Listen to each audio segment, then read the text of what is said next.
ফারুক আজম বলেন, যদি তোমরা যারা পয়সাওয়ালা আছো তারা ভাবো তুমি সফল, তাহলে আমি তোমাকে বলবো তুমি একটু কারুনের দিকে তাকাও।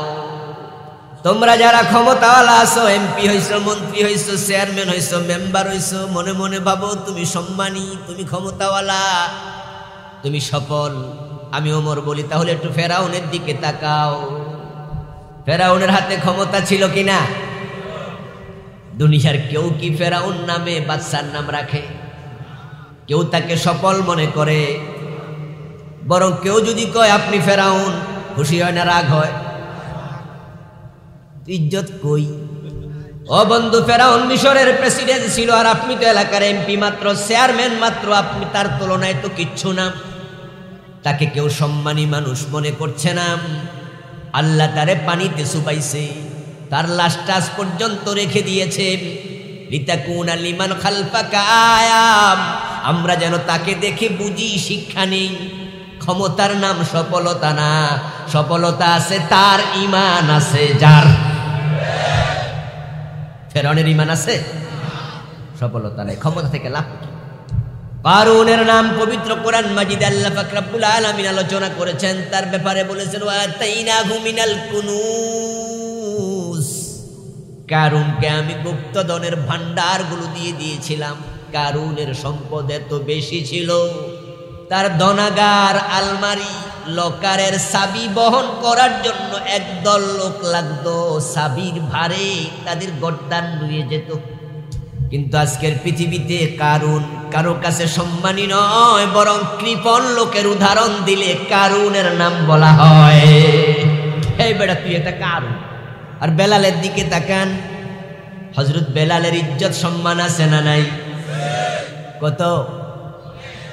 যদি আজকে বেলালকে আমরা পেতাম, আমাদের ব্রাহ্মণপাড়া বাজারে বেলাল এসেছে কবর থেকে উঠে, কেউ যদি জানাইয়া দিত তো হাফসি বেলাল যায়, আমরা আলেম ওলামারা সবার আগে দৌড় মারতাম, বেলালের কপালে চুমু দিতাম, গায়ের জামা খুলে বেলালের পা দুইটা মুছে দিতাম।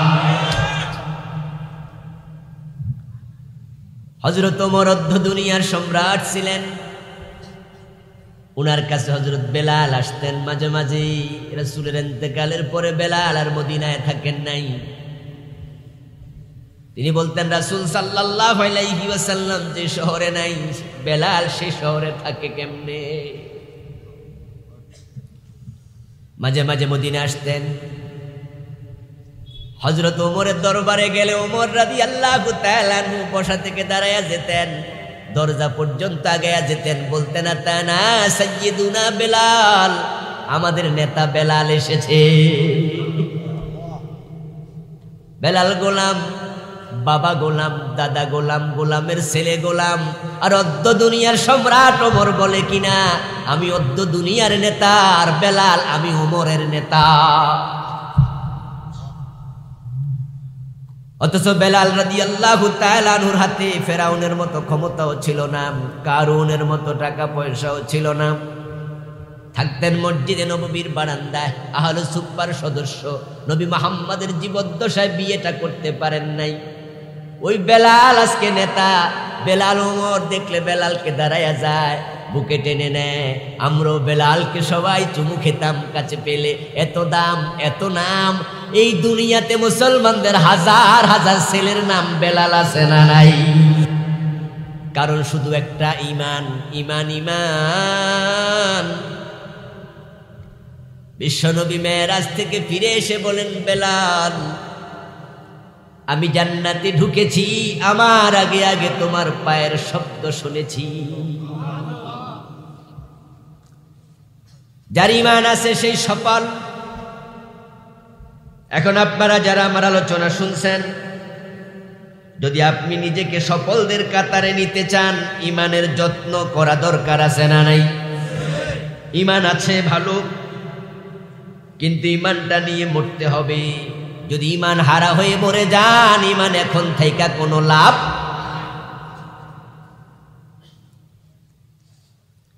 এই জন্য ঈমান এখন আছে কিনা এটার চেয়ে ইম্পর্টেন্ট হলো ঈমান নিয়ে মরতে পারবেন কিনা। ঈমান বড় দামি জিনিস, শুরুতেই বলেছি। নবীর ছেলে পায় নাই, নবীর চাচা পায় নাই, ইব্রাহিম নবীর বাবা ঈমান পায় নাই। আল্লাহ আপনাকে দিয়েছেন এত বড় নেয়ামত, পাওয়ার পরে এটার যত্ন নিতে হবে। ঈমানের মতো দামি সম্পদ নাই, শয়তানের মতো বড় কোনো ডাকাত নাই। ওই শয়তান ইবলিস নামক ডাকাত আমাদের সবার সাথে আছে না নাই? তো সে কি ঈমান চুরি করতে চায় না? চেষ্টা করে না? বরং আল্লাহ তাআলা ইবলিসকে যখন জান্নাতের সীমা থেকে বের করে দিয়েছিলেন, তখন ইবলিস আল্লাহর সাথে চ্যালেঞ্জ ঘোষণা করে এসেছে, যে আদমের কারণে আমি লাঞ্ছিত হলাম, তার সন্তানদেরকে ঈমানদার থাকতে দেব না। শয়তান বলেছে, ফাবিমা গাওয়াইতানি লাকউদান্না লাহুম সিরাতাকাল মুস্তাকিম সুম্মা লাআতিয়ান্নাহুম মিন বাইনি আইদিহিম। ও আমার রব আল্লাহ, রব্বি ওয়া ইজ্জাতিক। হাদিসে পাওয়া যায়, শয়তান বলো, আমার রব আল্লাহ, তোমার ইজ্জতের কসম করছি, লা আযালু উগবি ইবাদাকা মা দামাত আরওয়াহুহুম ফি আসজাদিহিম। তোমার ইজ্জতের কসম করে বলি, তাদের দেহে যতদিন প্রাণ থাকবে আমি ঈমান চুরি করে নেয়ার চেষ্টা ততদিন করতেই পথহারা করব। তারা যে জান্নাতের পথ ধরে আগাবে, লাকউদান্না লাহুম লামে তাকিদ নুন সাকিলা, তাদের জন্য আমি বসে বসে অপেক্ষা করব। আসো আসো, সামনে আসো, আমিও আসি। যখন তারা জান্নাতের পথ ধরে চলবে, আমি সামনে দিয়ে অ্যাটাক করব, পিছন দিয়ে টেনে ধরবো, ডান হাত চেপে ধরবো, বাম হাত চেপে ধরবো। ওয়ালা তাজিদু আকসারাহুম শাকিরিন। রেজাল্ট কি হবে শোনেন, আল্লাহরে বলতেছে, রেজাল্ট হলো তাদের অধিকাংশকে আপনি শুকরওয়ালা পাবেন না। শুকর শব্দের বিপরীত হলো কুফর। আমি তাদের অধিকাংশকে কাফের বানায়া ছাড়বো, মুশরিক বানায়া ছাড়বো, ঈমান হারা করে দেব। এই চ্যালেঞ্জ ঘোষণা করে শয়তান নাকে তেল দিয়ে ঘুমায় নাকি চেষ্টা চালাচ্ছে? এখন আমরা ঈমানদারেরা সতর্ক না থাকলে ঈমান চুরি হয়ে যাওয়ার সম্ভাবনা আছে না নাই? শয়তান তার মিশনে সফল। কত নামাজের ঈমান চুরি করে নিয়ে গেছে, ইয়াত্তা নাই, হিসাব নাই, বেহিসাব। কত হাজির ঈমান নাই, কত টুপিওয়ালার ঈমান নাই, কত দাড়িওয়ালার ঈমান নাই, কপালে কালো দাগ আছে, নামাজ পড়তে পড়তে দাগ ফালাইছে, অথচ ঈমানটা নাই। জুমার দিন মসজিদে গিয়ে আল্লাহরে সেজদা দেয়, আবার দরবারে যাইয়া পীরের পায়ে সেজদা দেয়, এমন নামাজিও আছে না নাই? ঈমান আছে তো? পীরের পায়ে সেজদা দিচ্ছে। বাংলাদেশে অনেক পীর আছে, সেজদা নেয়, আছে না? হাজার হাজার মুরিদ আছে, সেজদা। যে সেজদা নিল, যে সেজদা দিল, দুইজন ঈমান হারা হয়ে। ওদেরকে আমরা বুঝাতে পারছি না, ও বেটা নামাজ পড়ে আবার পীরের পায়ে সেজদা দে, ঈমান হারা। বলে না। কেন না? তুমি তো শিরিক করছো, ঈমান শেষ। জি না, এটা সেজদায়ে তাজিমি। সেজদায়ে তাজিমি নামে একটা সেজদা আবিষ্কার করেছে, করে হাজার হাজার লোক ঈমান হারা হয়ে গেছে। তাদের পীর সাহেবরা বুঝায়, শরীয়তের মৌলবীরা বোঝে না। মারেফতে পীরের পায়ে সেজদা দেয়ার বিধান আছে। কোরআন খুলে দেখো, আদম রে ফেরেশতারা সেজদা দিছে। আল্লাহ ছাড়া অন্যরে সেজদা দিলে যদি ঈমান যায়, ফেরেশতারাও তো মুশরিক হইতো। তো আদম রে সেজদা দিলে ফেরেশতা যদি মুশরিক না হয়, ফিরেরে দিল অসুবিধা। এখন পীর সাহেবের তাফসীর শুনে মুরিদ কয়, দলিল পাইছি।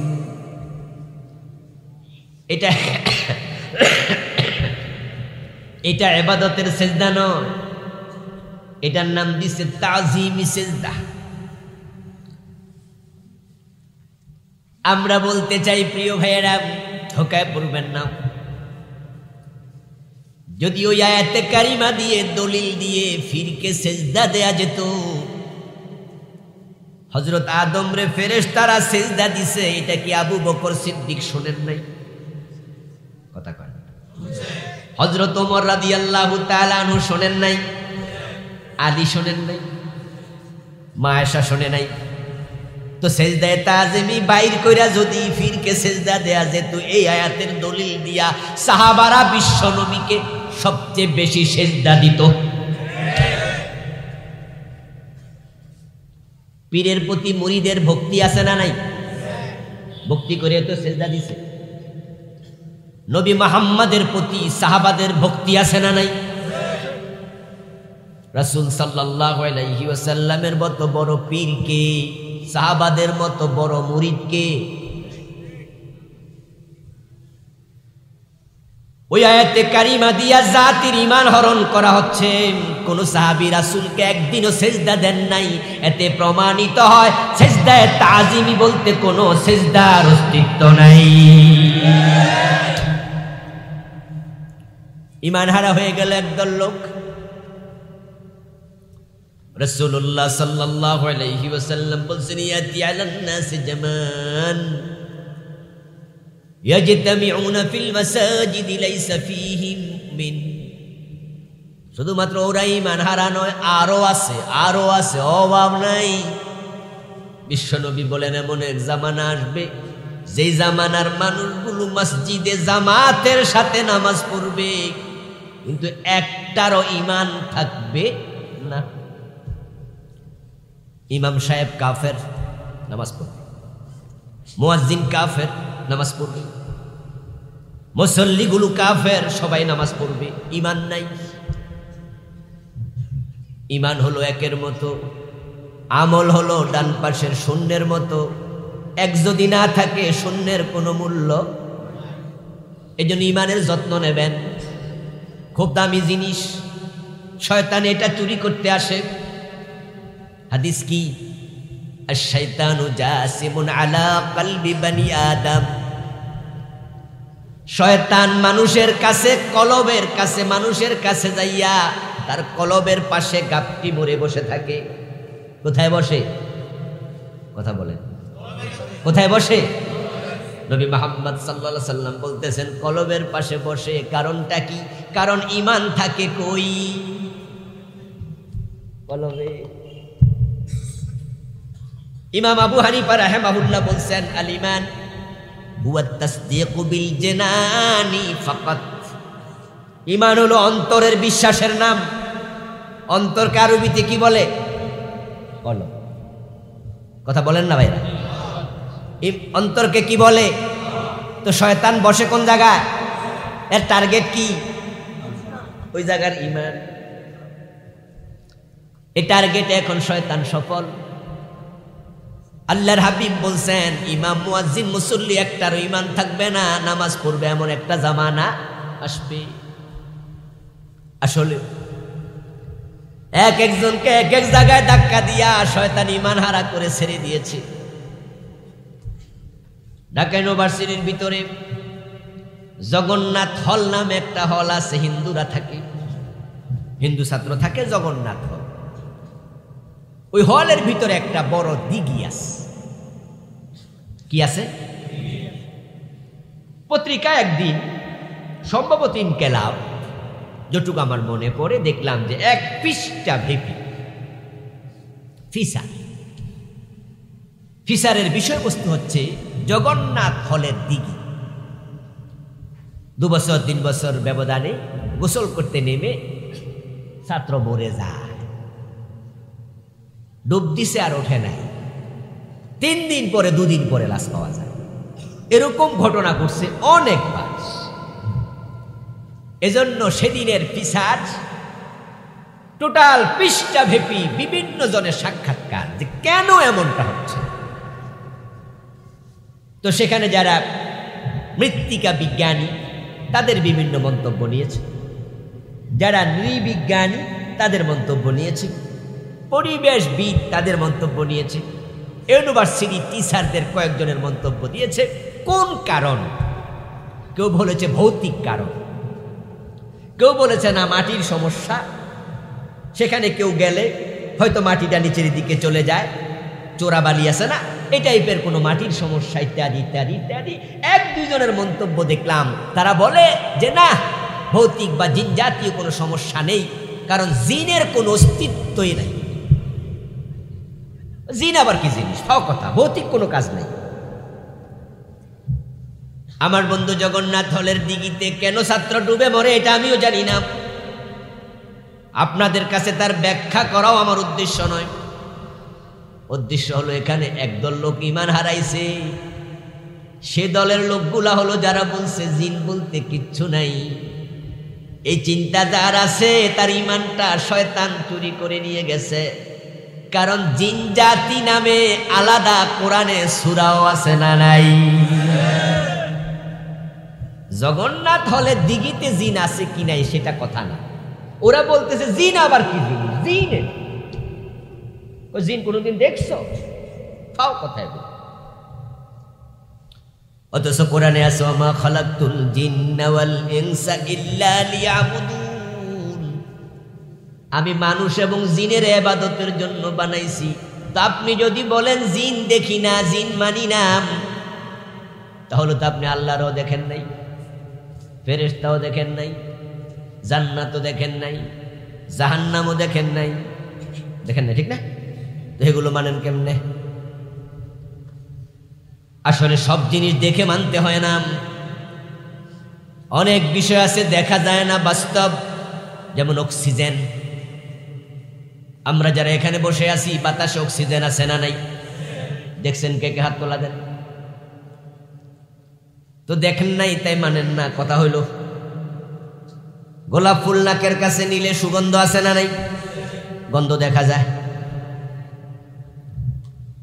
যুক্তি দিয়া ঈমান হারালো, জিন বলতে কিচ্ছু নাই। ব্যাপারটা কি?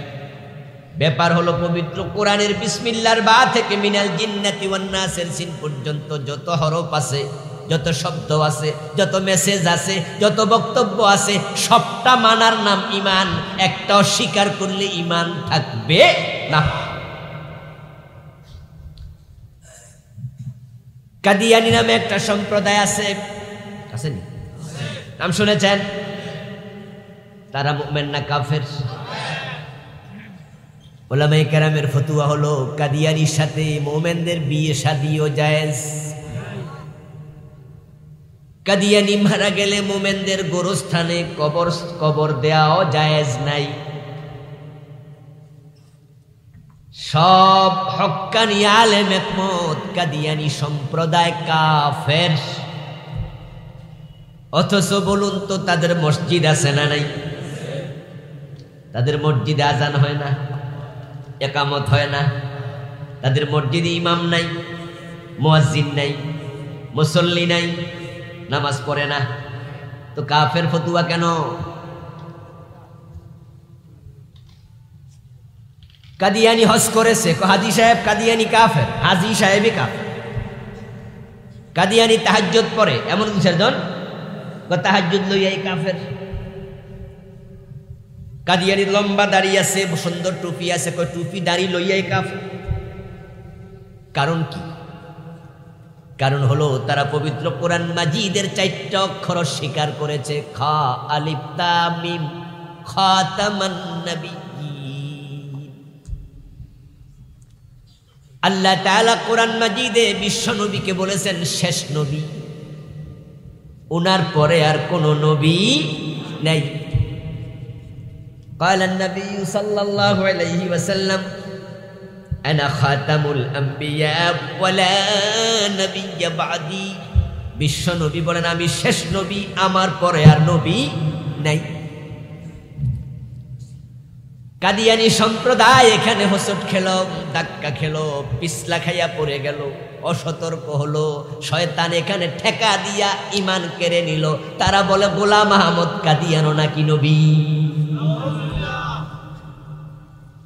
বিশ্ব নবী বলেন আমি শেষ নবী, আমার পরে আর নবী নেই। আল্লাহ তাআলা বলেন নবীকে খাতামান নবিয়্যিন, তিনি শেষ নবী। কাদিয়ানী সম্প্রদায় নামাজ পড়ে, রোজা রাখে, হজ করে, যাকাত দেয়, কিন্তু চারটা অক্ষর অস্বীকার করেছে। ঈমান আছে না গেছে?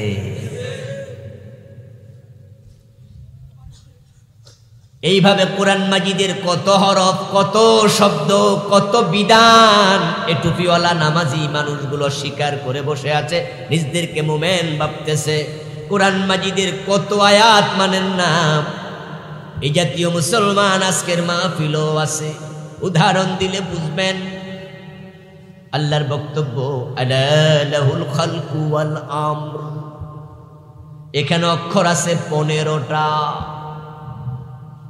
আলার মাঝে 3টা, লাহুর মাঝে 2টা, কটা হলো? আল খালকের মাঝে 5টা, ওয়াল আমরুর মাঝে আবার 5টা, মোট কয়টা? কাদিয়ানি মানে না কয়টা? ঈমান আছে না গেছে?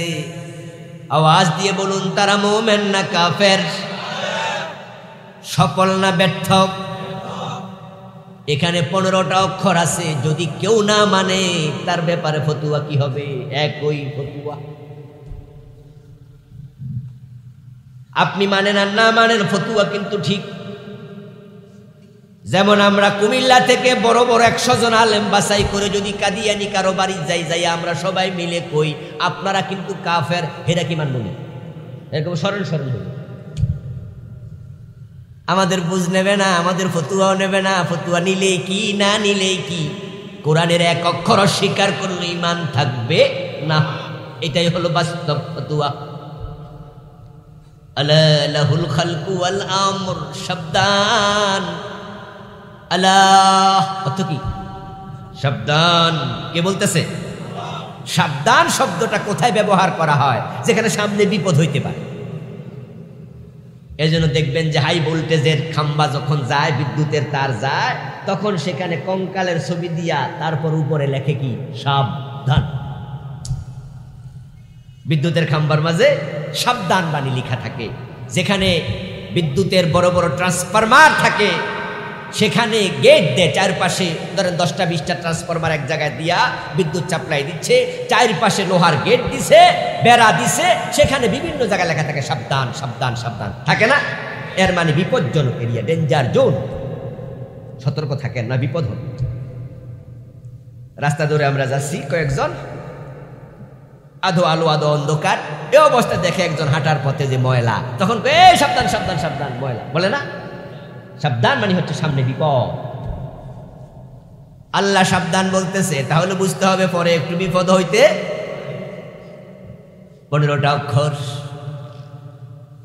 এই দেশের হাজার হাজার নামাজি অস্বীকার করে আছে নিজের অজান্তেই, ঈমান হারায়া বসে আছে। আল্লাহর বক্তব্য সাবধান, সৃষ্টি যার, আইন চলবে শুধুই তার। কার বক্তব্য? সৃষ্টিকার। আইন চলবে কার? চলছে তো। আল্লাহ বলে চোর ধরে হাত কাটো, আমরা চোর ধরে জেলে দেই। আল্লাহ বলে জেনা করলে পাথর মারো, বিবাহিত হলে অবিবাহিত হলে 100 বেত লাগাও। 50 বছরের বাংলাদেশে কোনো আদালতে বেত লাগানোর রায় দেয়া হয়? মদ পান করলে 80 বেত লাগাতে হবে, এমন বিধান ইসলামে আছে না নাই? বাংলাদেশে মদ আছে না নাই? মদ খাওয়ার লোক আছে না নাই? 80 বেতের পয়সালা কয়দিন হয়েছে? কোনো আদালত দেয় নাই।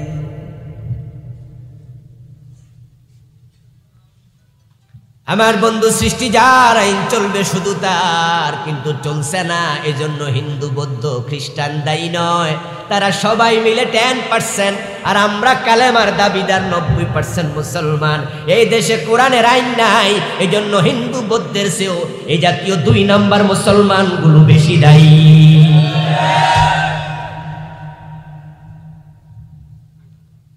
ইনিল হুকমু ইল্লা লিল্লাহ। আরেক আয়াতে কারিমাতে আল্লাহ তাআলা বলেন আল্লাহ ছাড়া কারো আইন চলবে না। ইনে নাফিয়া, ইনিল হুকমু, হুকুম নাই, বিধান নাই, আইন নাই, ইল্লা লিল্লাহ, শুধু একজনের আইন চলবে, তিনি কে? এর বাহিরে যাওয়ার কোনো অধিকার মুমিনের নেই। এটা আল্লাহর সীমানা। আপনারা তো ভারতের পাশের মানুষ, আপনাদের পরেই তো মনে ভারত না? কাঁটা তারের বেড়া দিছিনি? দিছে। আচ্ছা, কাঁটা তারের বেড়া হচ্ছে এই দেশের বর্ডার, সীমানা। আপনি যদি কাঁটা তারের বেড়া, ভারত দিয়েছে ভারতের সীমানা, আমরা যদি ওই বেড়ার পরে ধাক্কাইতে যাইতে চাই, গুলি খাওয়ার সম্ভাবনা আছে না নাই? এবং ভারত যদি গুলি করে, আপনি গুলি খাইয়া মরবেন। আন্তর্জাতিক আদালতও আপনি বিচার পাবেন না, কারণ সে বলবে আমার সীমানায় আসলো কেন। গুলি করাটা জুলুম, বন্ধুত্বপূর্ণ আচরণ না, বৈরিতাপূর্ণ আচরণ। এটার আমরা ধিক্কার জানাই। আমরা ভারতকে বলি গুলি কেন করো, আমাদেরকে বুঝাইয়া বললো তো পারো। তোমরা বড় ভাই, বিশাল রাষ্ট্র বাংলাদেশের মতো 25টার বেশি বড়, আমাদের দেশের লোকেরা বিভিন্ন কারণে যায়, ভারতে যেতে চায়, গুলি করো না। কিন্তু যদি গুলি করে, আপনি আন্তর্জাতিক আদালতেও বিচার পাবেন না, আপনি গেলেন। আল্লাহর সীমানা আছে, এ কোরআন আপনাকে বলে দেবে সীমানা। قال النبي صلى الله عليه وسلم المؤمن كالجمل الأنيف, মুমিন হলো নাকের ভিতরে রশি ঢুকানো ওটের মতো। হাইসুমা কিদা ইনকাদ, নাকের ভিতরে রশি ঢুকাইয়া মালিক যদি রশিটা হাতে নেয়, সেই ওট স্বাধীন না পরাধীন? এখন নাকের ভিতরে রশি ঢুকাইছে, মন মতো চলার অধিকার আর নাই। এখন মালিক টানবে যেদিকে, কদম দেবে সেদিকে, উল্টা পাল্টা করলে নাক ছিঁড়ে যাবে। এখন আপনারা যারা মুমিন সফল, কদ আফলাহাল মুমিনুন, জান্নাতি মানুষ হতে চান, আল্লাহর হাবিব বলেন তুমি হয়ে যাবে সে ওটের মতোই। আল্লাহ এবং রাসূল বলবে যাহা, তোমাকে মানতেই হবে তাহা, এর বাহিরে চলার কোনো অধিকার তোমার নাই। আল্লাযীনা হুম ফী সালাতিহিম খাশিউন, এখন সফল মুমিন চিনবেন কেমনে? আলামত হলো তারা নামাজে বিনয়ী হবে। সেই জান্নাতি মুমিন যে নামাজ কখনো কাজা করবে না, নামাজের ব্যাপারে কোনো আপোষ নাই, কোনোদিন কাজকে বলবে না নামাজটা পড়ি, কোনোদিন বলবে না নামাজকে কাজ আছে, বরং মুমিন সব সময় কাজকে বলবে আমার নামাজ আছে। মুমিন ব্যক্তি কোনোদিন নামাজ কাজা করবে না, নামাজ হলো মুমিনের হাজিরা। যারা আপনারা চাকরি করেন, টিচার, কলেজে পড়ান, মাদ্রাসায় পড়ান, অথবা আপনি শ্রমিক গার্মেন্টসের, অথবা আপনি কোনো ফ্যাক্টরিতে জব করেন, যখন আপনি কর্মস্থলে যান, প্রথম কাজ হলো সাইন করা। সেটা বিভিন্ন পদ্ধতিতে হতে পারে, কলম দিয়ে করেন, আধুনিক যুগে ফিঙ্গারপ্রিন্ট আছে না, ঢুকবেন ফিঙ্গার দিয়ে ঢুকবেন, কয়টায় ঢুকছেন কয়টায় বের হয়েছেন ফিঙ্গার দিয়ে ঢুকবেন। প্রাইমারি স্কুলে টিচারি করেন, প্রথম কাজ স্কুলে যাবেন, আগে সিগনেচার করেন, আসছেন নিশ্চিত করেন। আমরা যারা চাকরি করি, এমন দিনও যায় যেদিন রুটিনের মাঝে একটা ক্লাসও নাই, কিন্তু যাইয়া হাজিরা দেয়া লাগে। সব শিক্ষকের ক্লাস সমান থাকে না, যারা সিনিয়র শিক্ষক তাদের ক্লাস থাকে তুলনামূলক কম। যারা শিক্ষকতার পেশা তারা জানেন, জুনিয়র শিক্ষকদের একদিন 5টা-7টা ক্লাসও থাকে। প্রফেসর লেভেলে যারা আছে তারা একটা ক্লাস নেয়, 2টাও নেয়। কিন্তু সিগনেচার এক একজনের এক এক রকম নয়। হাজিরা খাতায় সিস্টেম, সিগনেচার সবার এরকম তালিকা আছে, একরকমই দিয়ে যাও। আজকে 8 তারিখ, 9 তারিখের জায়গায় সিগনেচার করলে ক্লাস কম বেশি থাকবে, সিগনেচার এক সিস্টেম। নামাজ হলো মুমিনের ইমানের সিগনেচার। আবু বকর 5 ওয়াক্ত, ওমর 5 ওয়াক্ত, আলীও 5 ওয়াক্ত, আমিও 5 ওয়াক্ত, আপনিও। আল্লাহ পাক রব্বুল আলামিন বান্দাকে ডেকে দেন, আসো বান্দা আমার কাছে। তোমার নাকটা, তোমার কপালটা জমিনে ঠেকাইয়া আমার কদমে প্রমাণ দাও তুমি আমার গোলামির অধীনে আসো। তাই ঘুম থেকে ওঠার পরে সকালবেলা একজন মুমিনের প্রথম কাজ ফজরের নামাজ, ঠিক কি না? ফার্স্ট কাজ নামাজ। ওযু করে পবিত্র হও, প্রভুর কদমে মাথা লুটাইয়া দাও, বুঝাইয়া দাও আল্লাহ আমি তোমার গোলামির তালিকায় আছি। জোহরে এসে তাই করো, আসরে এসে তাই করো।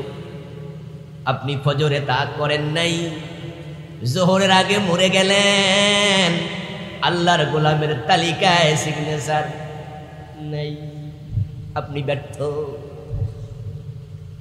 ইমান দেখানো যায় না, ইমান দেখা যায় না, ছোঁয়া যায় না। ইমান আপনার আছে কিনা প্রমাণ হবে নামাজ। এজন্য বিশ্ব নবী বলছেন, মান তারাকা সালাতাম মুতাআম্মিদান ফাকাদ কাফারা, যে ইচ্ছা করে নামাজ ছেড়ে দেয় সে কুফরি করে।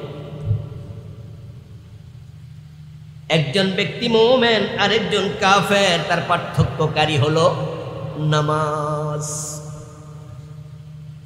যার নামাজ নাই তার ঈমান নাই। নামাজ কালেমা নাই, আপনি সফল, আপনি জান্নাতি, এটা ভাবার কোনো সুযোগ নাই। যদি আমাদের দেশে কিছু লোক বিভ্রান্ত হয়ে গেছে, নামাজ কালাম লাগে না, পীর বাবা জান্নাতে নেবে, এমন চিন্তার লোকও আছে না নাই? আছেন আমার মুক্তার, আছেন আমার ব্যারিস্টার। শেষ বিচারের হাইকোর্টেতে তিনি আমায় করবেন পার, আমি পাপী তিনি জামিনদার। টুনটুনা টুনটুন দোতারা বাজাইছে, আছে না? পীর বাবা বলছে মুরিদ হলে নামাজ লাগে না। নাউজুবিল্লাহ, নাউজুবিল্লাহ। 5-7 বছর আগে আমার সাথে একজন ড্রাইভার ছিল, সে এখন বিদেশ থাকে। সাভারে আমি থাকি, সেও সাভারে ছিল। বলছে হুজুর গাড়ির গ্যারেজে গাড়ির কাজ করাই, এলাকার লোকজন চিনি পরিচিত, 2 জন আপন ভাই, একজন নামাজ পড়ে আর একজন জুমার নামাজও পড়ে, এক মায়ের পেটের 2 ভাই। একদিন জুমার আজান হলো, আমি মসজিদের দিকে যাচ্ছি, যে বেনামাজি লোকটা সে মসজিদের পাশ দিয়া বাড়ির দিকে চলে যাচ্ছে। আমি বললাম, আঙ্কেল মসজিদে নামাজ আজান হয়েছে, চলেন নামাজ পড়বেন না? উনি আসমানের দিকে এইভাবে ইশারা দিয়ে এরকম করতেছে, এরকম করতেছে আর হাঁটতেছে, হাঁটতে হাঁটতে চলে গেল। মসজিদে গিয়ে জুমার নামাজ, হুজুর খুতবা দিচ্ছে, শুনতেছি। নামাজের আগ দিয়ে, শেষ আগ দিয়ে তাকায় দেখি আমার পাশে ওনার আপন ভাই বসে খুতবা শুনতেছে। আমি তখন বললাম যে আঙ্কেল, নামাজের পরে আপনার সাথে আমার একটু কথা আছে। নামাজ শেষে উনি বলল, ভাতিজা কি কথা কইবা? বলল যে আপনার বড় ভাই, উনাকে আমি বললাম যে নামাজে চলেন, উনি এরকম করে গেল গা, ব্যাপারটা কি? কই ব্যাপারটা তুমি বুঝবা না। তো বুঝাইলে তো বুঝবো, কন না। কই যে আমরা এক ফিরের মুড়ি, আমার ভাইয়ের সবক আমার চেয়ে একটু আগাইছে, ওই সবকে গেলে আর নামাজ লাগে না। উনি বুঝাইছে আল্লাহর লগে ডাইরেক্ট সম্পর্ক হয়ে গেছে। আর আমি এখনো সেই সবক পর্যন্ত যাই নাই, তা আমি এখনো এখানে আছি।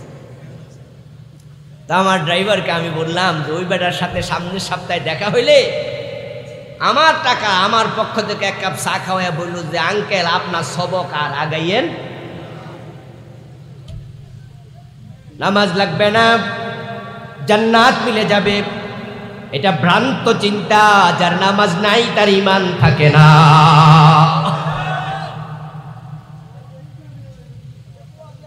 দিনের মাঝে নামাজ তেমন, দেহের মাঝে মাথা যেমন। দেহ থেকে কখনো মাথা আলাদা হবে না, যদি হয় তুমি বাঁচবা না। মোমেনের জীবন থেকে নামাজ আলাদা হবে না। যেই মোমেন দাবি করে নামাজ পড়ে না, তার ঈমানটা বাঁচে না। এই জন্য আপনারা দেখবেন শরীয়তের খুঁটি হলো 5টা, ইসলামের খুঁটি কয়টা? ঈমান, নামাজ, যাকাত, রোজা, হজ, ঠিক না? বুনিয়াল ইসলামু আলা খামসিন, শাহাদাতি আন লা ইলাহা ইল্লাল্লাহ ওয়া আন্না মুহাম্মাদার রাসূলুল্লাহ, ওয়া ইকামিস সালাহ, ওয়া ইতাইজ যাকাহ, ওয়াল হজ, ওয়া সাওমি রমাদান। এই 5টার মাঝে আপনি লক্ষ্য করুন, ঈমানের কথাই আমরা বলছি। ঈমান দেখা যায় না, দেখানো যায় না, ধরা যায় না, ছোঁয়া যায় না। এখন এটা আছে, আপনি কেমনে বুঝবেন? বাকিগুলোর দিকে তাকাবেন। তার মাঝে নামাজ আপনার ঈমানের পরিচয়। ক্বাদ আফলাহাল মুমিনুন আল্লাযীনা হুম ফী সালাতিহিম খাশিউন। নামাজ দিয়েই শুরু। বাকি 3টা খুঁটির দিকে তাকান। হজ গরিব মানুষের জন্য ফরজ না নফল? হজ সবাইকে হজ করা লাগে? গরিবের জন্য নফল, মাফ করলে করো, না করলে অসুবিধা। যাকাত গরিবের জন্য মাফ, আরো খাও। আমার বন্ধু, যাকাত লাগে না গরিব, হজ লাগে না গরিব। অসুস্থ হলেন রোজা মাফ। যদি আপনি সুস্থ হন কাজা করবেন, এমন অসুস্থ কোনোদিন আর সুস্থ হবেন না। প্রতি রোজার পরিবর্তে 2জন মিসকিন, 2 বেলা খাবার দেবেন মিসকিনকে, রোজা লাগবে। ফিদিয়াতু তুআমু মিসকিন। আমাদের কাছে আসে, হুজুর আমার বাবা বুড়া মানুষ, রোজা রাখতে পারে না। জিজ্ঞাসা করি বয়স কত? কয় প্রায় 90। আমরা তখন বুঝি এই বেটা সুস্থ হওয়ার সম্ভাবনা আর নাই। তখন বলি একজন গরিবকে 2 বেলা খাওয়াইন, অথবা 2 বেলার টাকা দিয়ে দেবেন, রোজা লাগবে না। গরিব হলে হজ লাগে না, গরিব হলে যাকাত লাগে না, অসুখ হলে রোজা লাগে না। কিন্তু নামাজের মাসলা কি? কোনদিন মাফ নাই। দাঁড়াইয়া পারো না, বসে পড়ো, বসে পারো না, শুয়ে পড়ো, ওযু করতে পারো না, তায়াম্মুম করো। মাফের সিস্টেমই নেই, কারণ এটা ঈমানের পরিচয়। মাথা নাই, দেহ কার চেনা যায় না। নামাজ নাই, তুমি মুমিন, রাসূল চিনবে না। হাসরের দিন মুমিনদেরকে রাসূল চিনবেন শুধু নামাজের উপকরণ দিয়ে। মা আয়েশা জিজ্ঞাসা করলেন, ইয়া রাসূলুল্লাহ, আপনি বলেন আপনার উম্মতকে আপনি হাউজে কাউসারের পানি পান করাবেন, আপনি শাফাআত করে জান্নাতে নেবেন, লাখ লাখ কোটি কোটি মানুষ চিনবেন কেমনে? রাসূল বলেন, আমার উম্মত আমি চিনবো। তারা ওযু করতো নামাজ পড়ার জন্য, ওযুর জায়গা থেকে নূর চমকাবে। ইন্নাহুম ইউদআউনা ইয়াওমাল কিয়ামাতি গুররান মুহাজ্জালিনা মিন আসারিল উজুর। এখন যাদের নামাজ নাই তারা ওযু করে না। এখন নামাজ নাই, আপনি রাসূলের উম্মত, রাসূল চিনতে পারবেন না। এই জন্য নামাজের ব্যাপারে শরীয়তের বিধান হলো মাফের কোনো নিয়ম নাই। সাল্লি কায়মা, দাঁড়ায় নামাজ পড়ো। ফাইন লাম ইয়াস্তাতি ফাকায়দা, সামর্থ্য নাই বসে পড়ো। ইল্লা আলা জানবিন, বসার মতো সামর্থ্য নাই, শুয়া পড়ো, মাফ নাই। আগুন লেগেছে, পুরা দেহ পুড়েছে, হাসপাতালে ডাক্তার এমন ভাবে ব্যান্ডেজ করছে, পুরা প্যাকেট বানায়া ছাইরা দিছে। ডাক্তার বলছে 2 মাস পানি ধরা যাবে না। হুজুরের কাছে জিজ্ঞাসা করেন বেডার কি খবর? তখন হুজুর বলবে তায়াম্মুম করায়া পশ্চিম দিকে পা দিয়া পূর্ব দিকে মাথা দিয়া শোয়া দাও। ওই অবস্থায় ইশারায় হলো নামাজ পড়তে হবে।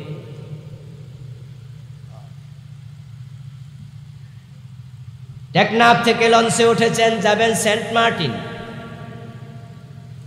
গেছেন নি সেন্ট মার্টিন? গেছেন? যারা গেছে তারা দেখেছে টেকনাফ থেকে লঞ্চে ওঠার পরে আধা ঘন্টা 1 ঘন্টা পর্যন্ত বাংলাদেশের সীমানা ডান দিকে, মায়ানমারের সীমানা থাকে বাম দিকে, কিন্তু ঘন্টা 1.5 যাওয়ার পরে ডানে বামে সামনে পিছে পানি ছাড়া আর কিচ্ছু দেখা যায়। বঙ্গোপসাগরে হঠাৎ করে লঞ্চ ডুবে গেল, ডুবতে পারে না। যারা সাঁতার জানে তারা কি করবে? তখন কি করবে? সাঁতার কাটবে। কিন্তু কোন দিকে যাবে? তীর তো দেখা যায় না, পানি ছাড়া কিছু নাই। তাই সে মনে করে এদিকে মনে কাছে হবে, চলো সাঁতার কাটতে কাটতে সেদিকে হুঁশ আছে। দেখতে পাচ্ছে আসরের টাইম চলে যায়, সূর্য ডুবে যাচ্ছে। শরীয়তের বিধান হলো হুঁশ যদি থাকে সাঁতার কাটা অবস্থায় ইশারায় হলো আসর পড়তে হবে, তখনও মাপ নাই, তখনও নামাজ মাপ হবে, তখনও ফরজ। যত আপনি অসুস্থ হন, ডাক্তারের কাছে গেলেন, ডাক্তার বলছে হাত চিকিৎসা করার পরে বিস্ফোট হচ্ছে, ফোড়া উঠছে, সমস্যা, বললো ক্যান্সারের জীবাণু পাওয়া গেছে, এখান থেকে কেটে ফেলতে হবে। আমরা বলি দ্যাটস ওকে, কেটে ফেলেন। মহিলাদের বুকে ক্যান্সার হয়, ব্রেস্ট ক্যান্সার, বলে কেটে ফেলতে হবে। হাজব্যান্ড বলে, বাবা বলে, ওকে কেটে ফেলেন।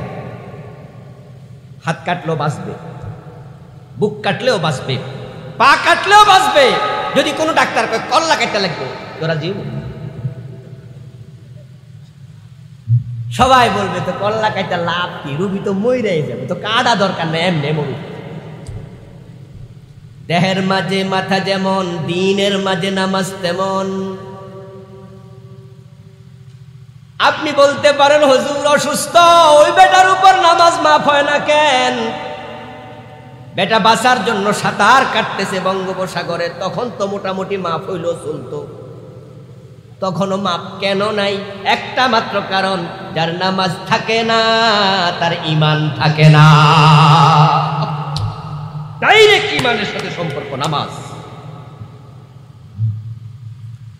কিন্তু পরিতাপ, এখন নামাজের ব্যাপারে আমরা বড় বেখবর হয়ে গেছি। এমন অবস্থা এতটা খারাপ হয়েছে, প্রায় মসজিদে ফজরের টাইমে 1 কাতার 2 কাতার আধা কাতার, এমন মসজিদও বাংলাদেশে আছে ইমাম মুয়াজ্জিন ছাড়া একটা মুসল্লিও।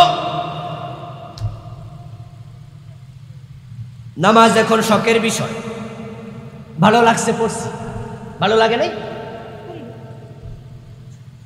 ছেলে নামাজে যায়, বাবা নামাজ পড়ে না, বাবা নামাজে যায়, ছেলে ঘুমায়া থাকে, এমনও আছে না নাই? শীতকাল আসতেছে, বরং বাবা কম্বলটা আরো টাইনা দিবে, কম্বলটা টাইনা দিয়া তারপরে বাবা নামাজে চলে যাচ্ছে। কান খুলে শুনুন মুসলমান, নামাজ সন্তানের বয়স 7 যখন হয় তখন তাকে অভ্যাস করতে, 10 হলে প্রয়োজনে পিটাতে হবে। قال النبي صلى الله عليه وسلم مروا أولادكم بالصلاة وهم أبناء 7 سنين واضربوهم عليها وهم أبناء 10 سنين। বয়স 7 হলে নামাজের অর্ডার দাও, 10 হলে প্রয়োজনে পিটাও। নামাজ আপনার জন্য যেমন পড়া ফরজ, সন্তানকে শিখানো ফরজ। নামাজ পড়তেই হবে, কোনোভাবে তরক করা যাবে না, পড়তেই হবে। যে ওয়াক্ত মিস হয়েছে, ওই ওয়াক্ত মিস হওয়ার পরের ওয়াক্ত আসার আগে যদি মারা যান, আল্লাহর যে তালিকা আছে মুমিনের, সে তালিকা আপনার নাম নাই। এই জন্য মৃত্যু পর্যন্ত নামাজের যত্ন নিতে হবে। এখন মুমিন যারা সফল, তারা শুধু নামাজ পড়বে না, আল্লাহর বক্তব্য খাশিউন, তারা নামাজের মাঝে বিনয়ী হবে, এমন নামাজ পড়বে যেন সে নামাজে আল্লাহকে দেখতে পাচ্ছে। আনতা আবুদাল্লাহ কান্নাকা তারাহু ফাইন লাম তাকুন তারাহু ফাইন্নাহু ইয়ারাক। এমন ভাবে ইবাদত করো যেন তুমি তোমার আল্লাহকে দেখছো। قال النبي صلى الله عليه وسلم إذا قام أحدكم في صلاته فإنه يناجي ربه তোমাদের কেউ যখন নামাজে দাঁড়ায় সে তার রবের সাথে কথা বলতে শুরু করে। ব্যক্তি যখন নামাজে দাঁড়ায় আল্লাহর হাবিব বলেন যতক্ষণ পর্যন্ত এদিক সেদিক না তাকায় ততক্ষণ আল্লাহ নিজে তার দিকে তাকাইয়া থাকে। নামাজ হবে বিনয়ের সাথে সুন্দর। ব্যক্তি নামাজে দাঁড়ায় আল্লাহ কথা বলে। নামাজ ব্যক্তিকে আল্লাহর কাছে নেয়। কালান নবী সাল্লাল্লাহু আলাইহি ওয়াসাল্লাম আকরাবু মা ইয়াকুনুল আবদু মির রাব্বিহি ওয়া হুয়া সাজিদ ফাকসিরুদ দুআ। ব্যক্তি যখন সিজদায় যায় সে আল্লাহর খুব নিকটে যায়, তাই মনের যত আকুতি আছে আবেদন আছে সিজদার মাঝে প্রকাশ করো। ওই মাজারে গিয়ে নয়, দরবারে গিয়ে নয়, খাজা বাবার কাছে নয়, সব কথা বলা লাগবে কার কাছে? ইদা সাআলতা ফাসআলিল্লাহ, আল্লাহর কাছে চাও। সিজদা হচ্ছে আল্লাহর কাছে যাওয়ার সর্বশ্রেষ্ঠ পন্থা। ছেলে বড় হয়েছে চাকরি হয় না, মেয়ে বড় হয়েছে বিবাহ হয় না, ঋণ আছে পরিশোধ করার ব্যবস্থা নাই, অনেক দিন অসুস্থ, অনেক ওষুধ খেলেন চিকিৎসা নাই। ও খাজা বাবা ছেলে দাও মেয়ে দাও, বিবাহের ব্যবস্থা করে দাও, রোগ ভালো করে দাও।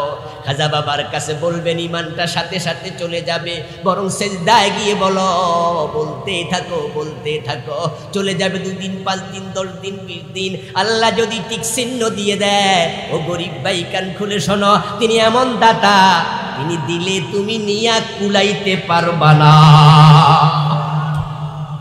তার কাছে বলো, বিশ্বাস রাখো তিনি দিতে পারেন।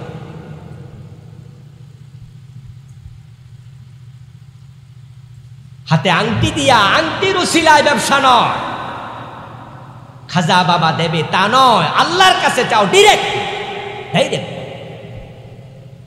আমাদের কুমিল্লার কৃতি সন্তান লোটাস কামাল, বর্তমান অর্থমন্ত্রী, সাবেক পরিকল্পনা মন্ত্রী।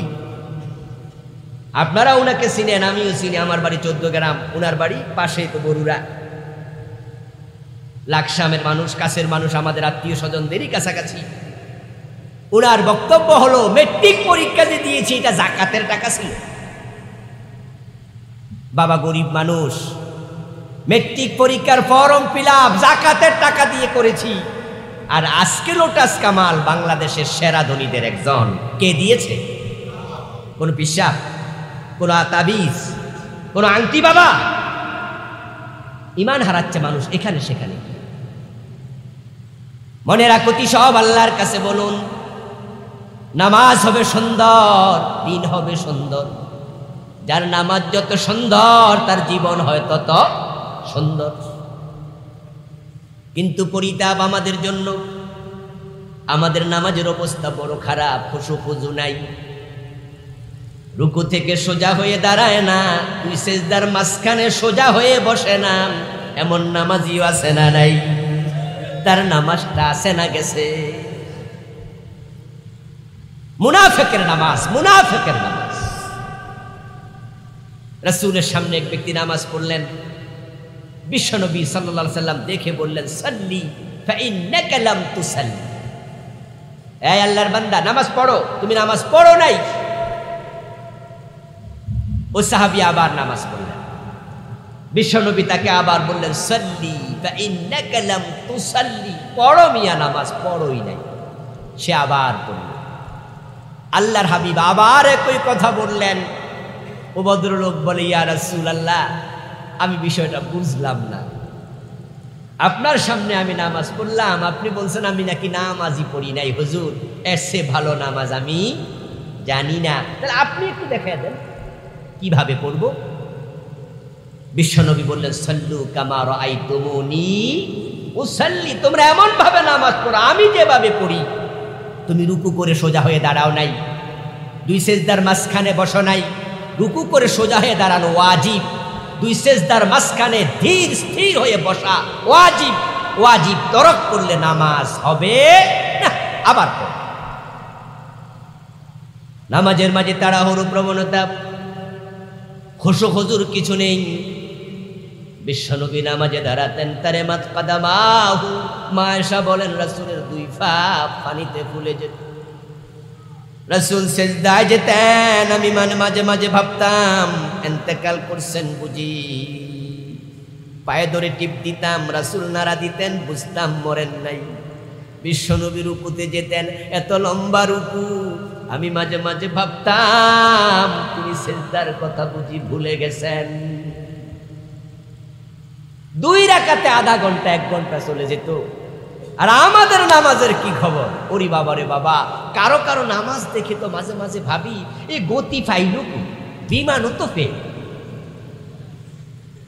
আছেন এমন কিছু নামাজি পাশে দাঁড়িয়ে নামাজ পড়ছি, সুন্নাহ নামাজ পড়ছি, 1 রাকাত আলহামদুলিল্লাহ পড়ে ইয়াকা নাবুদু পর্যন্ত যাই নাই, ওনার রুকুও শেষ। কিভাবে এসব সম্ভব? এই জাতীয় অবস্থা রমজানে খুব বেশি দেখা যায়। মসজিদগুলোতে 20 রাকাত তারাবি 18 মিনিটে শেষ হয়, এমন মসজিদও আছে না নাই? এগুলো কি নামাজ না তামাশা? না, এটা সফল মুমিনের পরিচয় নয়। আল্লাযীনা হুম ফি সালাতিহিম খাশিউন, সফল মুমিন যারা নামাজে খুশু খুদুর সাথে দাঁড়াবে। আপনি নামাজে দাঁড়াচ্ছেন মানে কি? জগতের প্রভুর সামনে খাড়াইছেন, মহান রব আপনার সামনে। এই জন্য নামাজ হবে সুন্দর নামাজ। ওয়াল্লাযীনা হুম আনিল লাগবি মুরিদুন, সফল মুমিনদের আরেকটি চরিত্র হচ্ছে অপ্রয়োজনীয় কথা, অপ্রয়োজনীয় কাজে তারা লিপ্ত হবে না। আমরা এটাতে সবচেয়ে বেশি, আমরা সবাই সফল হতে চাই, জান্নাত পেতে চাই।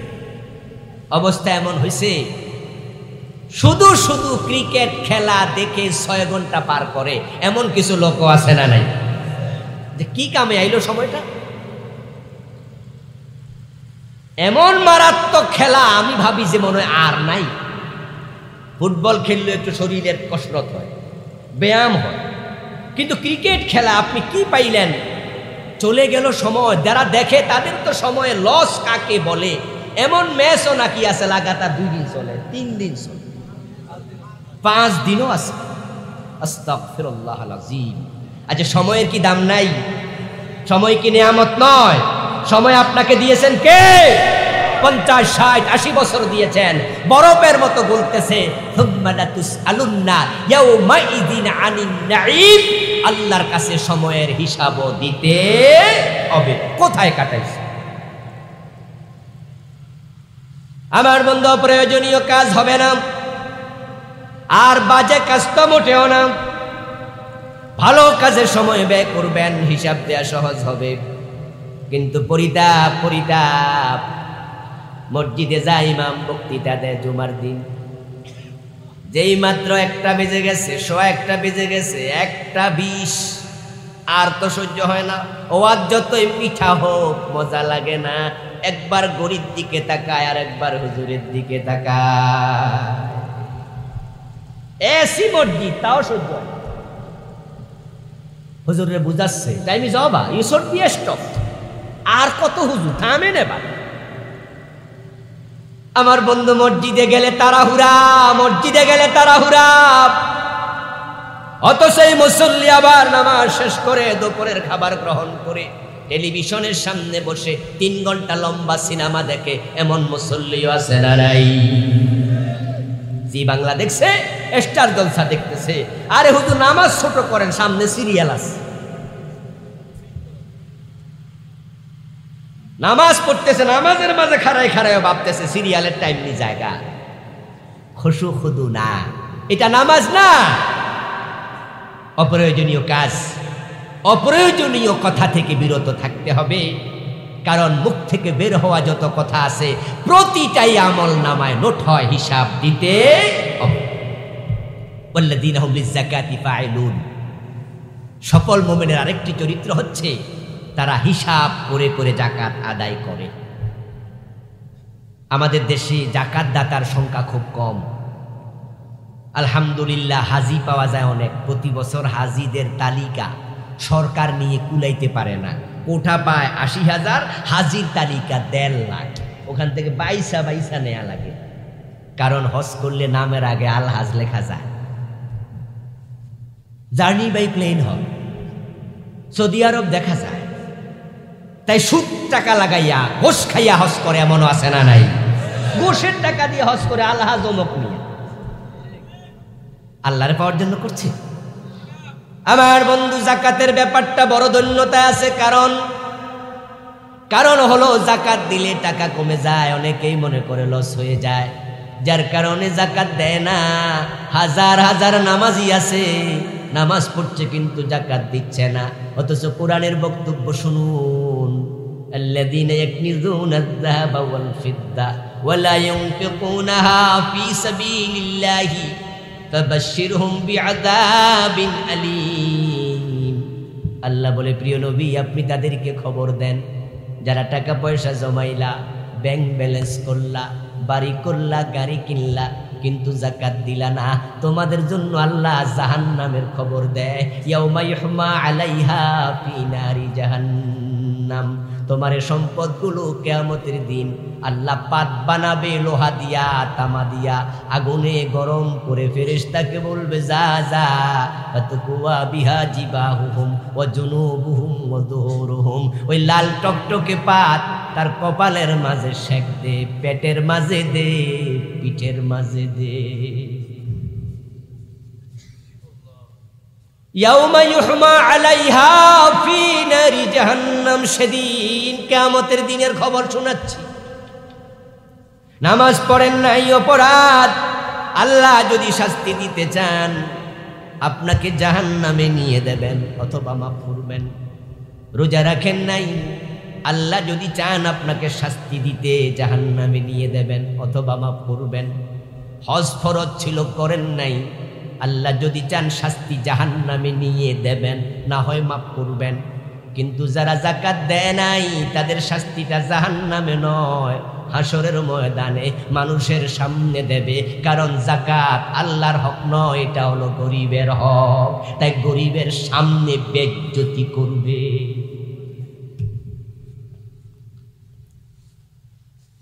আল্লাহ তাআলার রাসূল বলছেন, মান আতাহুল্লাহু মালান ফালাম ইউদ্দি যাকাতাহু। আল্লাহ যারে সম্পদ দিছে সে যাকাত দেয় না হিসাব করে, মুসলালাহু মালুহু ইয়াউমাল কিয়ামাতি শুজাআ আকরা। ওই সম্পদগুলোকে আল্লাহ কিয়ামতের দিন সাপ বানাবে, সাপ, খুব বিষাক্ত সাপ বানাবে। লাহু জাবিবাতান, ওটা দুইটা মুখ থাকবে। ইয়াখুযু বিলাহজিমাতাইহি আনি শিদকাইহি ফায়াকুলু আনা মালুকা আনা কানজুকা।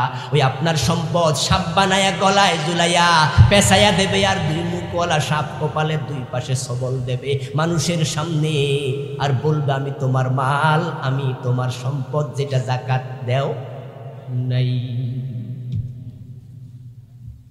সহিহ বুখারীর হাদিস শোনালাম, যাকাত যারা দেয় নাই তাদের গলার মাঝে আল্লাহ সাপ বানায়া ঝুলাবে। আর কোরআন থেকে শোনালাম, পাত বানায়া টকটকে লাল যখন হবে। কামারের দোকানে গেছেন না, যখন দা বানায় লোহা কি করে, গরম যখন হয় তখন এবার পানি চুবাইয়া তারপরে দা বানায়, খন্তা কুড়াল বানায়। আল্লাহ কি চমৎকার ভাবে বলছেন, ইয়াউমা ইউহমা আলাইহা ফি নারি জাহান্নাম। জাহান্নামের আগুনের মাঝে গরম করা হবে, টকটকে লাল হবে। ফাতুকুয়া বিহা, তারপর এটা দিয়া শেক দেবে। ফেরেশতারা কপালের মাঝে আইনা শেক মারবে, পেটের মাঝে মারবে, পিঠের মাঝে মারবে, কোটি কোটি মানুষের সামনে। গলার মাঝে সাপ, কপালের মাঝে শেকা, পিঠের মাঝে শেকা, পেটের মাঝে শেকা। আপনাদের কাছ থেকে আমি একটু জানতে চাই, এটা জান্নাতি মানুষের লক্ষণ না জাহান্নামীর? তো যাকাত না দিলে এই শাস্তি হবে। আপনার নামাজ কি কাজে লাগলো, রোজা কি কাজে লাগলো? যাকাত না দেওয়ার কারণে বেজ্জতি হওয়া লাগবে। এই জন্য সফল যদি হতে চান, দিনের বিধানগুলো হলো চেইনের মতো, চেইন, আংটা। মহিলারা গলার মাঝে চেইন দেয় না, মনে যেন জানি না, কথা বলেন, দেয় কি না? দেখছেন না? চেইনের মাঝে কি আছে? নিখুঁত আংটা, নিখুঁত। কিছু কিছু চেইন আছে বোঝা যায় না, আংটা খুঁজলেও পাবেন না, আস্তে করে টেনে দেখবেন প্রত্যেকটাতে আংটা আছে, আংটা ছাড়া চেইন হয়। এক একটা চেইনে 500 আংটা, 300 আংটা, 200 আংটা, 100 আংটা।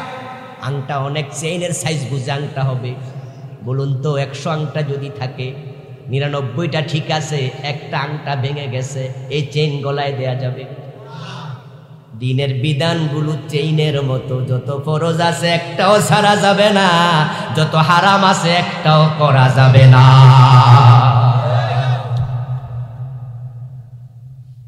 একজন লোক ধরেন সুদ খায় না, গোশ খায় না, সে নামাজ পড়ে, রোজা রাখে, হজ করে, দাড়ি আছে, টুপি আছে, পাঞ্জাবি আছে, পাগড়ি আছে, ধরেন একবারে আমার মতো এরকম আল খাল্লা পড়া, কিন্তু বেড়া মদ খায়। এদিকে মদ তাকে কজ মানুষ কব কি রে হাজি সাহেব মদ খায়? সব ঠিক আছে, একটা অপরাধ করছে, আমরাও বলবো এই মানুষটা ভালো মানুষ না। সব ইবাদত আছে, কিন্তু সুদে টাকা লাগায়। ইমাম সাহেবের পিছনে দাঁড়ায় নামাজ পড়ে, সুদে টাকা লাগাইয়া রাখছে, এমন নামাজিও আছে না নাই? এমন এক কাম করছো, এই কামের কারণে জান্নাত হারাইয়া গেছে, তুমি সফল মোমেন না। হাদিস হলো, যে ব্যক্তি সুদ খাবে, 1 টাকা সুদ খাবে, ফাইন্নাহু আশাদ্দু মিন সিত্তাতিন ওয়া 30 জিনাতান। নবী মুহাম্মদ সাল্লাল্লাহু আলাইহি সাল্লাম বলেন, জেনে বুঝে 1 টাকা সুদ খেলো, 36 বার জেনা করলে যত গুনাহ হয় এর চেয়ে বেশি গুনাহ লিখে দেয়া হয়ে গেল। 1 টাকা সুদ খেলে 36 বার জেনা, 100 টাকা সুদ খেলে 3600 বার জেনা, 1000 টাকা সুদ খেলে 36,000 বার জেনার গুনাহ। কিসের সফলতা, কিসের জান্নাত? যেই সমস্ত মেয়েগুলো টাকা দিলে ইজ্জত দেয়, আমরা বলি পতিতা, জাহান্নামের কি থুতু দেই। পতিতা মরলে ইমাম জানাজা পড়াতে রাজি হয় না, হের আবার কিসের জানাজা, কুত্তার মতো খাদায়। চরিত্রহীন মেয়ে, তার ছেলে বড় হলে বিয়ে করাইতে গেলে মেয়ের বাবা কয়, এ ছেলের কাছে মাইয়া দিমু না, তার মা তো পতিতা, বাবার ঠিক নাই। যাকে এত ঘৃণা করলেন, থুতু দিলেন, মরলে জানাজার নামাজ পড়াতে রাজি হন না। আমি হিসাব করে দেখেছি, 80 বছর বয়স পাইলেও একজন পতিতা 36,000 বার জেনার বয়স পায় না। ওই পতিতারে এত ঘৃণা করলেন, আর আপনি সুদ খাইয়া নামাজে সামনের কাতারে খাড়াইয়া ভাবতেছেন জান্নাত আমার না দিয়ে আল্লাহ দেয় কারে। আপনার অবস্থা পতিতার চেয়ে আরো খারাপ। আমাদের দেশে যেই সমস্ত চরিত্রহীন এই পতিতারা আছে, আমার বিশ্বাস কোন পতিতা নিজের বাবার সাথে জেনা করবে না, নিজের ছেলের সাথে করবে না। বরং অনেক চরিত্রহীন নারী আছে, হে যে আকাম করে মা বাবা জানেও না, লুকায়া লুকায়া করে। কিন্তু হাদিস হলো, যে সুদ খায় 73টা গুনাহ, আইসারুহা আইয়ান কিহার রাজুলু উম্মাহু, সুদ করে সবচেয়ে ছোট গুনাহ হলো নিজের মায়ের সাথে জেনা করা। যেই চরিত্র পতিতারও নেই, পতিত এত নিচে নামে না। এই জন্য যাকাত দেবেন হিসাব করে, নামাজ পড়বেন বিনয়ের সাথে, ইমানের যত্ন নেবেন, হালাল হারাম বেঁচে চলবেন, শরীয়তের সীমা রেখা কখনো লঙ্ঘন করবেন না। আল্লাহর ঘোষণা, কাদ আফলাহাল মুমিনুন, আপনি সফল জান্নাতি মুমিন হতে পারবেন। ওয়াজে এসে ওয়াজ করে আপনাকে আমি সফল বানাতে পারবো না, আমরা পথ দেখাবো, ওই পথ ধরে চলার দায়িত্ব কার? আপনার। আল্লাহ তাআলা আমাদের সকলকে তার দ্বীনের পথে চলার তৌফিক দান করুন, সবাই বলি আমিন। কিছু প্রশ্ন আসছে, জবাব দেব? আচ্ছা, নামাজে আরবি বাংলাতে নিয়ত পড়া, আরবি বাংলায় নিয়ত পড়া যাবে কিনা? নামাজে নিয়ত পড়বেন না, নিয়ত করবেন। নিয়ত করবেন, পড়বেন না। নিয়ত হচ্ছে কলবের কাজ। কিসের কাজ? মুখের কাজ না। নিয়ত হচ্ছে প্ল্যান করা, পরিকল্পনা করা। তা আপনি ফজরের নামাজের সুন্নত পড়তেছেন, ফরজ পড়তেছেন, মাগরিবের ফরজ পড়তেছেন, মনে মনে একটা প্ল্যান আছে না? এটাই নিয়ত, এটাই নিয়ত। নাওয়াইতু আন উসাল্লিয়া লিল্লাহি তাআলা এগুলো বলা কোনো দরকার নেই, এগুলো হাদিসে পাওয়া যায় না। নিয়ত হচ্ছে আকদুল কলবি জিহাতাল ফিল, কাজের প্রতি মনের দৃঢ় সিদ্ধান্তকে নিয়ত বলা হয়। গোসল করার জন্য গামছা কাঁধে নিছেন, লুঙ্গি কাঁধে নিছেন, গোসলখানায় ঢুকছেন, আর নতুন করে কোয়া লাগবো নাওয়াইতুল গোসলা? দরকার আছে নাকি? দরকার নেই, আপনি তো আগেই প্ল্যান করছেন, নিয়ত শেষ। বরং ইমাম নামাজ পড়তেছে, অলরেডি মসজিদে ঢুকে দেখতেছে যে ইমাম সাহেব ইন্না তয়না শুরু করছে, ছোট সূরা না, এখন 3 আয়াত পড়তে তো বেশিক্ষণ লাগবে না, উনি নাওয়াইতু আল্লাহ ব্যস্ত আছে, ইমাম সাহেব রুকু চলে গেছে। তাকবীরে উলার ফজিলত আছে। তাকবীরে উলা বুঝেন তো? ইমাম সাহেব আল্লাহু আকবার যে প্রথমটা বলে, এটার নাম তাকবীরে উলা। মসজিদে ঢুকেছেন, ইকামত শেষ, ইমাম এখনই তাকবীরে উলা দিয়ে দেবে, আর আপনি নাওয়াইতু আন নিয়ে ব্যস্ত আছেন, তাকবীরে উলা শেষ। অপ্রয়োজনীয় কাজ, কোনো দরকার নাই। মক্তবে নাওয়াইতু আন লইয়া কত মারামারি চলে, ছাত্রদেরকে পিটা মুখস্থ করা, কোনো প্রয়োজন নেই। কিন্তু মনে মনে পরিকল্পনা করতে 4 মাসের আগে গর্ভের বাচ্চা নষ্ট করা যাবে কিনা? না, না, যাবে না। বাচ্চা এসে গেছে, নষ্ট করার সুযোগ আর নাই। হাত তৈরি হয়েছে, পা তৈরি হয়েছে, 4 মাসের আগে অনেকটা ডিজাইন অনেকটাই তৈরি হয়ে যায়। এই জন্য দুনিয়ার রিজিকের বয়ে যদি আপনি বাধা দেন, তাই শিরিক হয়। হত্যা তো আরো দূরে। যে ছেলে হোক মেয়ে হোক, দুটি যথেষ্ট, বেশি হলে খাওয়াবে কে? খাইছি রে, তা আপনি খাওয়াচ্ছেন? রাজ্জাক কে? খাওয়ায় কে? ইমান শেষ হয়ে যাবে। জঘন্য কথা। লা তাকতুলু আওলাদাকুম খাশিয়াতা ইমলাক নাহনু নারযুকুহুম ওয়া ইয়্যাকুম ইন্না কাতলাহুম কানা খাতআন কাবীরা। আল্লাহ কোরআন মাজিদে বলছেন, খাদ্যের ভয়ে সন্তান হত্যা করিও না, তাকে আমি খাওয়াই, তোমারেও আমি খাওয়াই, আমি রাজ্জাক। তুমি উসিলা দাও, তুমি চেষ্টা করো, রিজিক আমি দেই। এই জন্য খাদ্যের বয়ে তো অ্যাটাক করার সুযোগ নাই, পথ বন্ধ করার সুযোগ নাই। তবে হ্যাঁ, ডাক্তার যদি এই বিষয়ে জন্ম নিয়ন্ত্রণ অধ্যায় নিয়ে আমি লিখেছি, আমার নতুন একটি বই, ব্যক্তি ও পরিবার, পারিবারিক জীবন ইসলাম, জন্ম নিয়ন্ত্রণ নিয়ে আলাদা লিখেছি। আপনারা স্টেজে পাবেন বইটি। আরও 4টা বই, আমার মোট 5টা বই আছে। অনেক কিছু শেখার আছে এই বিষয়ে, অনেক লম্বা লেখা এখানে আছে। যদিও প্রসঙ্গক্রমে একটি প্রশ্ন এসেছে, বাচ্চা হত্যা করার কোনো সুযোগ রু আসার আগেও না, পরেও না। তবে যদি ডাক্তার বলে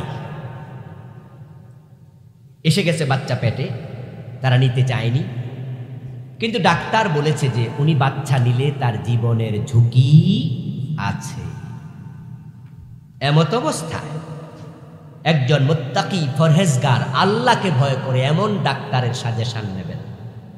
সাজেশন নিয়ে সন্তান যদি আপনি না নেন, জায়েজ। এসে গেছে, রূহ আসে নাই, এর আগে, রূহ আসার আগে যদি সন্তানকে বসান করে ফেলেন, কেউ কেউ বলেছেন মায়ের জীবনকে প্রাধান্য দিয়া ওটাকে শেষ করা হতে পারে, কিন্তু না করা ভালো। কিন্তু রূহ যদি এসে যায়, ডাক্তারের কথাও আর শোনা যাবে না। 4 মাসে রূহ এসে যায়, এরপরে হত্যা করার কোনো সুযোগ আর, তখন তাওয়াক্কালতু আলাল্লাহ। তাবিজের কি গুনাহ কি কোরআন হাদিস থেকে সমর্থন করে কিনা? তাবিজ না, তাবিজ দেবেন না, তাবিজ লিখবেন না, দরকার নাই। তাবিজ মুখে দেবেন। তাবিজ আব্বাজা ইউআব্বিজু তাবিদান। তাবিজ শব্দের অর্থ হচ্ছে আশ্রয় প্রার্থনা করে দেয়া, কাউকে আশ্রয়ের কাজ করা। রাসূলুল্লাহ তাবিজ করতেন। কিভাবে করতেন? মাথায় হাত রেখে আউযু বিকালিমাতিল্লাহি তাম্মা মিন শাররি কুল্লি শাইতানিন ওয়া হাম্মা ওয়া মিন কুল্লি আইনিন লাম্মা। এটা হচ্ছে তাবিজ। সূরা নাস, সূরা ফালাক একসাথে বলা হয় সূরাতুল মুআব্বাযাতাইন। পরে ফু দেবেন, এটার নাম তাবিজ। কিন্তু গলায় ঝুলানো এই সিস্টেম রাসূলের যুগে ছিল না, বিশ্বনবী এটা করেননি। হাসান হোসেন কি অসুস্থ হয় নাই? রাসূলের নাতি রাদিয়াল্লাহু তাআলা আনহুমা রাসূল দোয়া পড়েছেন, ফু দিয়েছেন, যার ফুক করেছেন। এটা তাবিজ। তাবিজ মানে ঝুলানো না, ঝুলানোটা তামিমা। কি এটা? তামিমা, শিরক, নাজায়েজ। এই জন্য এখন আংটি ঝুলায়, কড়ি ঝুলায়, ঘন্টা ঝুলায়, কত যে ঝুলায়। এমন বাচ্চা গ্রামে দেখা যায় যে বাচ্চার গলার মাঝে এতগুলা ঝুলাই রাখছে, গ্রামে দেখা যায় না? তামিমা, তামিমা হাজা শিরক। মানে আল্লাহকে তামিমাতান ফাকাদ আশরাকা। কোরআন শরীফের আয়াত লিখে ঝুলাবেন, কোরআন শরীফের আয়াত লিখে আপনি ঝুলালেন, আপনার হাতের মাঝে সূরা ইয়াসিন লাগায় রাখলেন, টয়লেটে যখন ঢুকলেন তখন কোরআনটা কই? টয়লেটে না? কাজটা ঠিক হলো? কোরআনের সম্মান নষ্ট হলো না? আপনার গলার মাঝে ঝুলিয়ে রাখছেন আপনি সূরা ফাতিহা, লকেট বানায়া আয়াতুল কুরসি। যখন আপনি স্ত্রীর বিছানায় একসাথে থাকলেন, স্বামী স্ত্রী একসাথে হলেন, তখন এটা গলার মাঝে না? ইজ্জত নষ্ট হয় না? তা আপনি মোমেন হয়ে কোরআনের সম্মান নষ্ট করলে কাফেররা কি করবে? ও ওই কুমিল্লা মূর্তির পায়ে দিছে কোরআন, তাই লাড়িল, নিজে যে দিলেন। কুমিল্লায় মূর্তির পায়ে যে কোরআন বসাইছে, কোরআন রাখছে, সে যেমন কোরআনের অপমান করছে, আপনারা যারা গলায় ঝুলে টয়লেটে ঢুকছেন, আপনি অপমান করেন নাই? এই জন্য বিশ্বনবীর সুন্নাহ ওষুধ খাওয়া সুন্নাহ। রাসূল ওষুধ খেয়েছেন, ওষুধ খেতে বলেছেন, জারফুক করেছেন, কিন্তু কোরআনের আয়াত রেখে তিনি গলায় ঝুলান নাই। আল্লাহ আমাদের বুঝদান করুন, আমিন।